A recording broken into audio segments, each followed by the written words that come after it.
बिस्मिल्लाहिर्रहमानिर्रहीम। मैं डॉक्टर जावेद अपने YouTube channel physics by doctor Javed से आपसे मुखातिब हूँ और आज हम फार्मूला सीरीज़ में पार्ट नंबर 51 आज हम पढ़ेंगे और इसके अंदर हमने द वीन ब्रिज ऑसिलेटर को पढ़ना है और इसकी फ्रीक्वेंसी को फाइंड करना है। एग्ज़ाम के अंदर इसकी फ्रीक्वेंसी फाइंड करनी आती है और हम इसके अंदर देखेंगे। थोड़ा सा मैं साथ साथ लिख दूंगा ताकि आपके नोट्स भी बनते जाएं।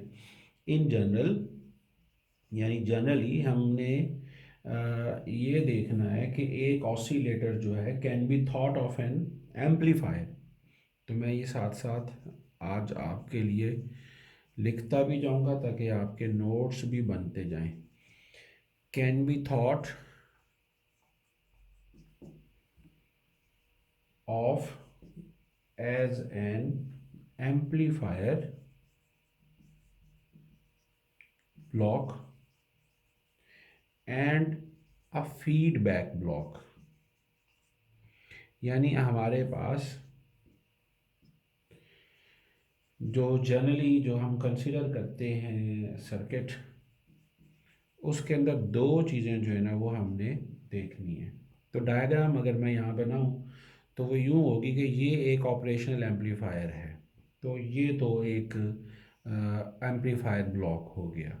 और इसके साथ जब हमने यहाँ पर बीटा नेटवर्क यानी फीडबैक फैक्टर को ऐड करना है तो वो कुछ यूँ हो जाएगा। और यहाँ आपको पता है कि हमने मिक्सर लगाते हैं जो कि इनपुट और आउटपुट को यहाँ मिक्स कर देता है। तो ये चीज़ जो है ना वो इस तरह से आपने लास्ट सर्किट में भी देखी थी। तो ये एम्पलीफायर है, ये एम्पलीफायर ब्लॉक हो गया, ये बाकी का फीडबैक मैकेनिज़्म हो गया। और जब हम इसको इस तरह थोड़ी सी लाइनें मैं यहाँ पर और लिख दूँ, the feedback must be in phase with the output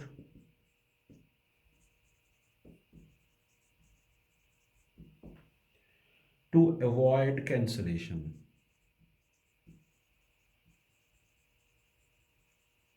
to avoid cancellation यानी जो फीडबैक होगा इसको इन फेज होना चाहिए, अगर ये आउट ऑफ फेज हो जाएगा तो फिर ज़रा प्रॉब्लम हो जाएगी। तो we can use an operational amplifier. तो हम इसके लिए क्या करेंगे, we can use an op amp, क्योंकि ऑप एम्प जो है ये हमने जो अब सिग्नल देना है ये उसकी पॉजिटिव यानी कि नॉन इन्वर्टिंग इनपुट पर देंगे, लिहाजा इसका जो सिग्नल है वो इन्वर्ट नहीं होगा और वहीं से हमने कुछ चॉप ऑफ करके कुछ सिग्नल बाहर देना है, वापस देना है, फीडबैक करना है। तो वो कैंसलेशन जो है ना फिर वो नहीं हो सकेगी। इसीलिए हमने ऑपरेशनल एम्पलीफायर वाला वीन ब्रिज ऑसिलेटर जो है इसको हमने यहाँ पर देखा है। तो मैं अब इसको मिटा दूँ ताकि थोड़ा सा और हम इसको लिख सकें। तो यहाँ हमने थोड़ा सा इसको कंपैरिजन भी करेंगे कि आरसी फेज शिफ्ट में और इसके अंदर जो है वो डिफरेंस क्या था। तो सर्किट डायग्राम मुकम्मल मैं कर बना दूं यहाँ पर कि वो दो तरह की सर्किट डायग्राम मैं आपके सामने यहाँ बनाऊंगा कि एक सर्किट को हम दो दफ़ा, यहाँ पॉजिटिव है यहाँ पर नेगेटिव है। ये कौन सा है, ये नॉन इन्वर्टिंग सिग्नल हो इनपुट हो गया, ये इन्वर्टिंग इनपुट हो गया। तो इन्वर्टिंग इनपुट के साथ ये जो चीज़ें लगेंगी, रेजिस्टेंस एक यहाँ पर लगेगी और एक रेजिस्टेंस जो है वो यहाँ लग जाएगी और इसे आपने ग्राउंड कर देना है। तो जो फीडबैक है वो यहाँ से जाएगा और जब भी फीडबैक हम करते हैं तो हम आरसी सर्किट को जो है ना वो यूज़ करते हैं। तो यहाँ पर एक आरसी सर्किट जो है ना वो लगा दिया हमने, ये आरसी सर्किट इधर आ गया, ये R1 है और इसी तरह से ये C1 है।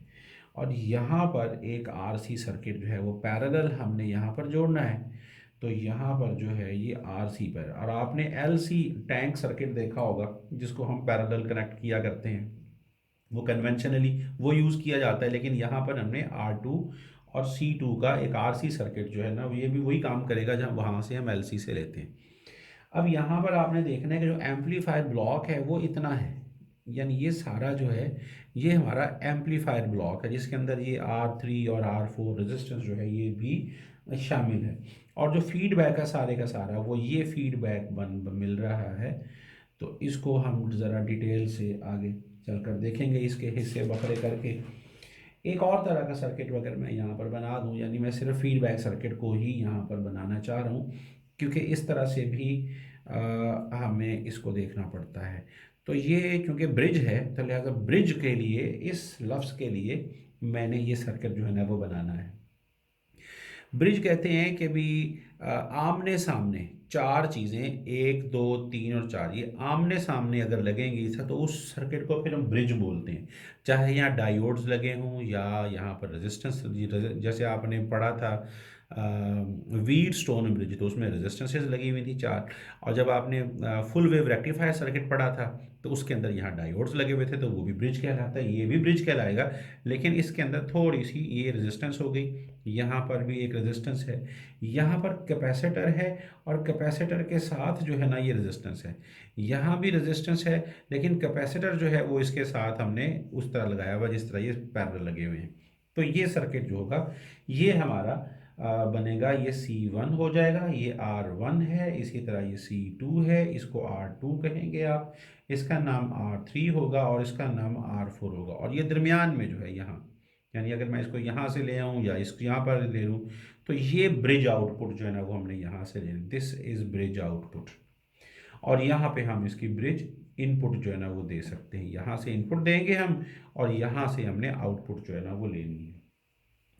अब आरसी फेज शिफ्ट में और इसके अंदर एक जो फ़र्क है वो ये है कि आरसी फेज शिफ्ट के अंदर आपको याद होगा कि हमने तीन तरह के सर्किट बनाने पड़ते हैं हमें, एक ये और एक ये। अब ये 60 डिग्री का फेज शिफ्ट करता है, ये 60 डिग्री का फेज शिफ्ट करता है, ये फिर हमें इकट्ठा करना पड़ता है 180 डिग्री का फेज शिफ्ट, और 180 डिग्री का फेज शिफ्ट ट्रांजिस्टर करता है, टोटल 360 डिग्री का फेज शिफ्ट जो है ना वो यहाँ करता है।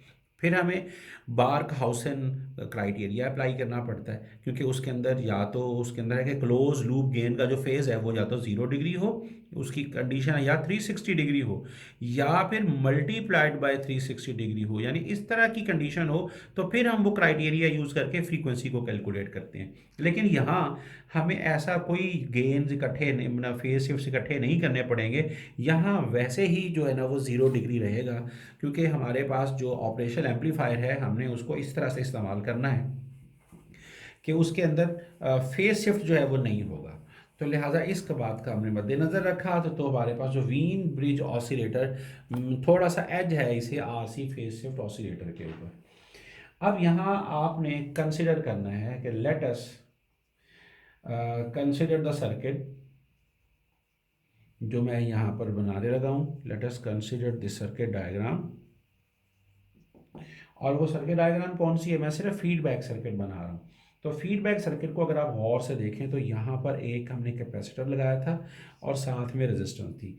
उसके बाद यहाँ पर दोनों चीज़ें थी, रेजिस्टेंस भी यहाँ थी और यहाँ पर एक कैपेसिटर भी साथ यहाँ पर लगाया था और इसको हमने ग्राउंड कर दिया था। अब अगर आप देखेंगे तो R1 और C1, ये R2 है और C2 है। याद रखें कि R1 और R2 इक्वल है, इसी तरह C1 और C2 जो है वो भी इक्वल है। यहाँ हमने आउटपुट लेनी है और यहाँ पर जो है वो इनपुट जो है ना वो दी जा रही है, ये आउटपुट होगी। अब आपने देखना है कि ये जो चीज़ है R और C इकट्ठा मिलकर ये तो इम्पिडेंस बनती है। तो मैं इस इम्पिडेंस को ना कुछ यूं करके बना रहा हूँ और इसको इम्पिडेंस Z1 कह रहा हूँ। ये आ गई इम्पिडेंस। और ये जो चीज़ है ये रेजिस्टेंसेज ही हैं, दोनों पैरेलल लगी हुई हैं, तो यहाँ भी इम्पिडेंस बन रही है। इम्पिडेंस का मतलब क्या होता है कि R प्लस एक्स, ये भी R प्लस एक्स है, ये भी R प्लस एक्स है, लेकिन ये पैरेलल कनेक्ट हुई हुई हैं, ये सीरीज़ में कनेक्ट हुई हुई हैं, लिहाजा आपने इसका ख्याल रखना है। तो यहाँ पर मैं ये बना रहा हूँ जिस Z2 बन गया। अब यहाँ पर हमने क्या करना है, यहाँ इनपुट देना होता है और यहाँ से हमने जो है वो आउटपुट लेनी है। तो ये चीज़ें अब यहाँ पे आपने देखना है कि गिवन इनपुट क्या है और what is the output, output हमारे पास क्या आएगी। तो फर्स्ट हमने सबसे पहले क्या कंसिडर किया, ये फीडबैक सर्किट जो है ना इसको हमने कंसिडर किया।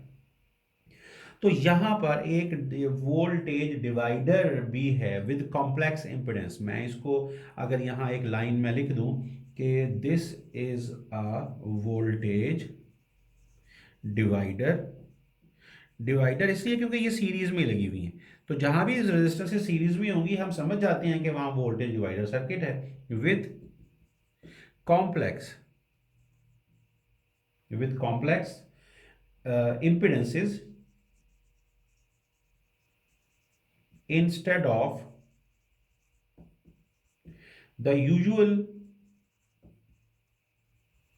pure resistive components। यानी इंपीडेंस यहाँ पर है, इंपीडेंस में जाहिर है कि प्योर रेजिस्टेंस तो नहीं है, इसमें कैपेसिटेंस भी शामिल है, उसकी रिएक्टेंस भी शामिल है। तो प्योर रेजिस्टिव कंपोनेंट्स की बजाय हमने इंपीडेंस जो है ना उसको यहाँ पर देखा है।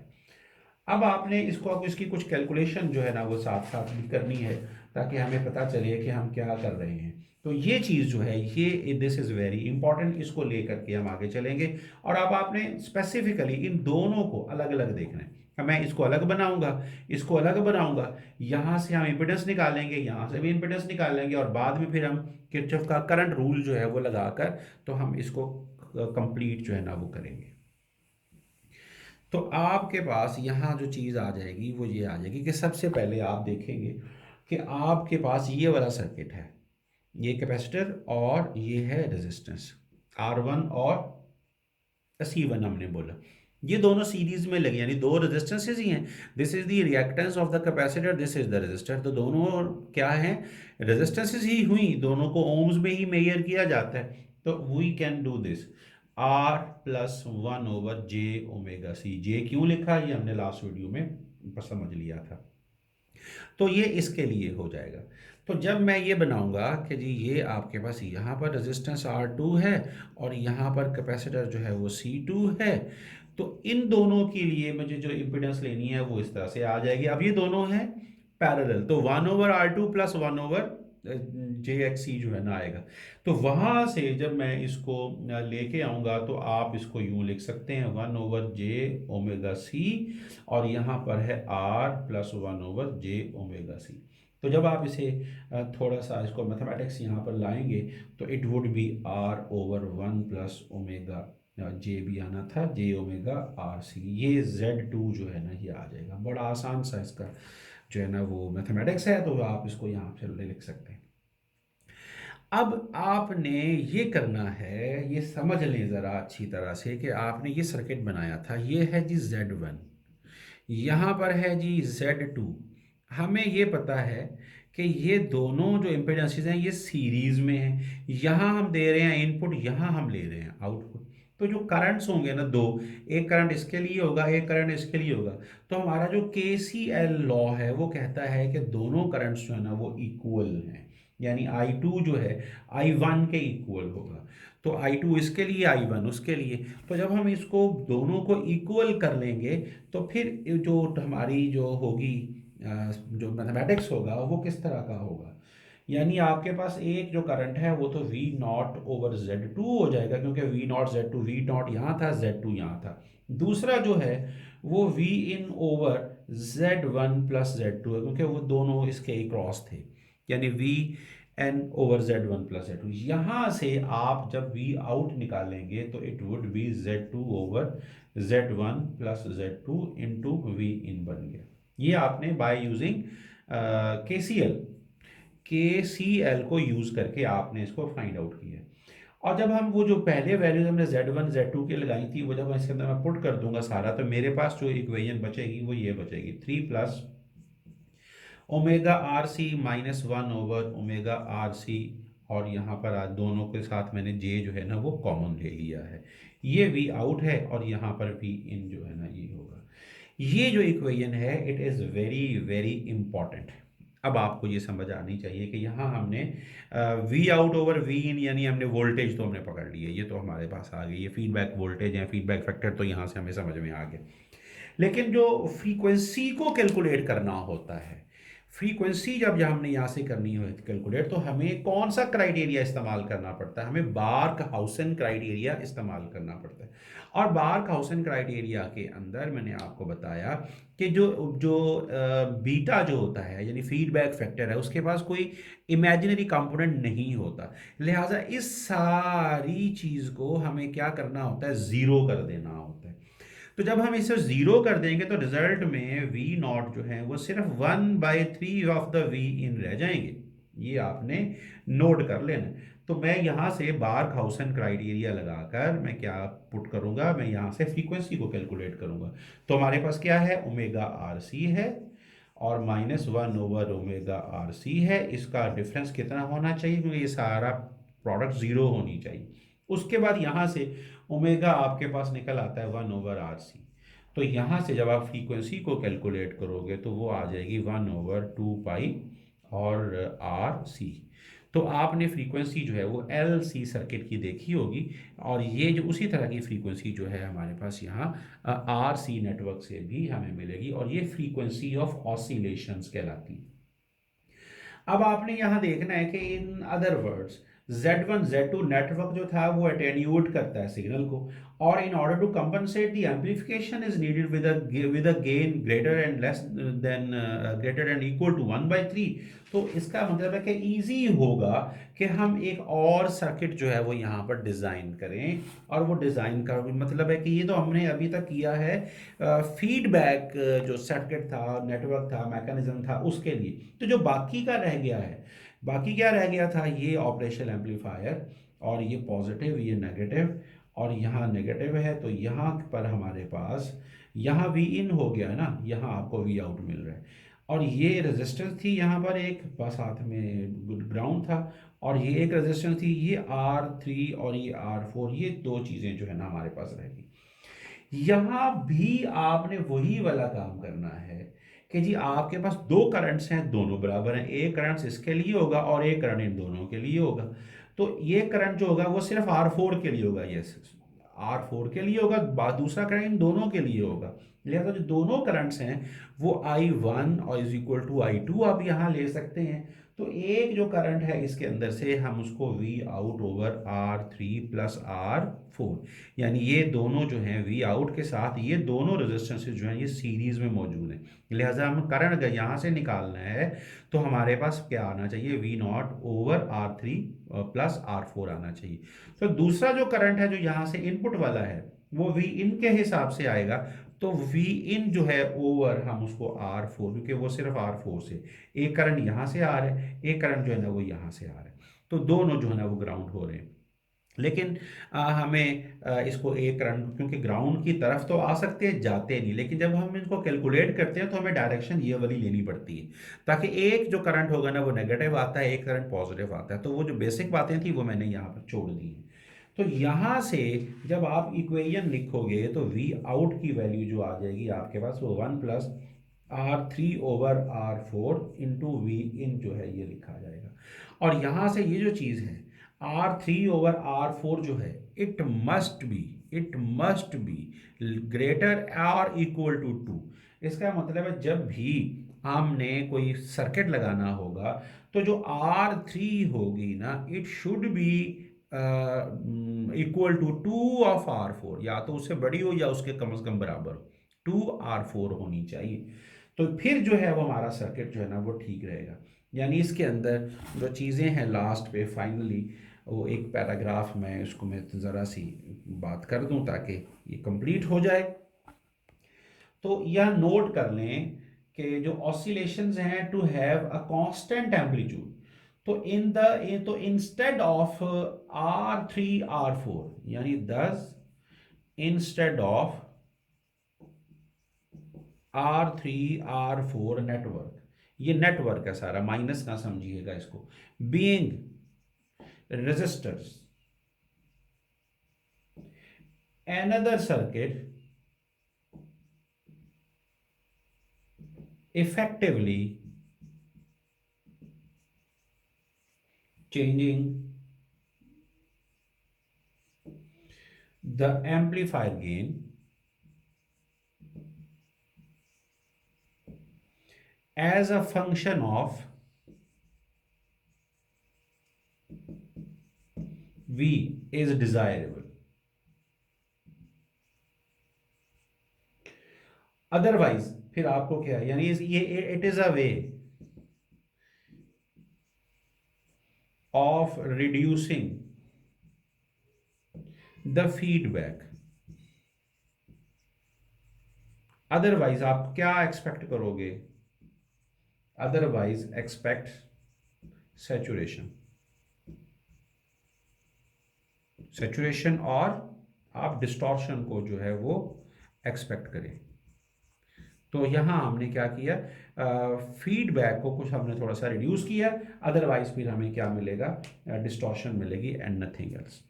तो ये जो वीन ब्रिज ऑसिलेटर हमने पढ़ा है, जो फ्रीक्वेंसी हमने इसे कैलकुलेट की, याद रखें कि ये लो फ्रीक्वेंसीज के लिए होता है, लो फ्रीक्वेंसी के लिए इस्तेमाल होता है, जिसे जैसे ऑडियो ऑसिलेटर भी हम इसको कहते हैं। इसका जो फ़ायदा है हमारे पास, बेनिफिट्स भी हैं इसके अपने जो है वो डिसएडवांटेजेस भी हैं, तो वो भी मैं यहाँ पर तो एक दो दो लाइनें जो हैं वो लिख देता हूँ, जहाँ इतना लिखा है ये भी लिख देता हूँ। यानी एडवांटेजेस जो होंगे इसके, वो आप इस तरह से समझ लें, दो एडवांटेजेस काफ़ी होंगे। Easy, it is easy to achieve the variable frequency. ये वो चीज़ है जो हमें आरसी फेज शिफ्ट में नहीं मिलती, वहाँ हम वेरिएबल फ्रीक्वेंसी को अचीव नहीं कर सकते ऐसा, यहाँ बड़ी आसानी से हमें वो मिल जाती है। दूसरी चीज़, इट इज़ हमें यहाँ पर बड़ी ही अच्छी क्वालिटी का, गुड क्वालिटी साइन वेव जो है ना वो मिलती है एट द आउटपुट। तो ज़्यादा बेहतर क्वालिटी की साइन वेव जो है ना वो हमें यहाँ मिलती है। जो डिसएडवांटेज हैं, डिसएडवांटेज, सबसे बड़ा डिसएडवांटेज जो है वो ये है कि जी ये poor frequencies, poor frequency stability जो है ना वो हमें, एक तो लो फ्रीक्वेंसी है, दूसरे ऊपर से हम इसके अंदर यूज़ क्या करते हैं, आरसी तो नेटवर्क यूज़ कर रहे हैं, ये आरसी नेटवर्क यूज़ होता है।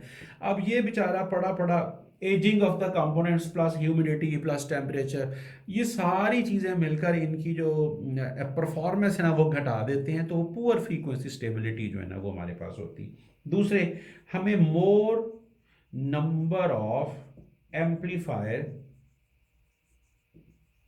जो स्टेजेस है ना वो इसके लिए रिक्वायर होती हैं, ये इसका एक और डिसएडवांटेज है जो कि आरसी फेज शिफ्ट में नहीं होता। तो मोर नंबर ऑफ एम्पलीफायर स्टेजेस जो है ना वो हमें रिक्वायर्ड होती।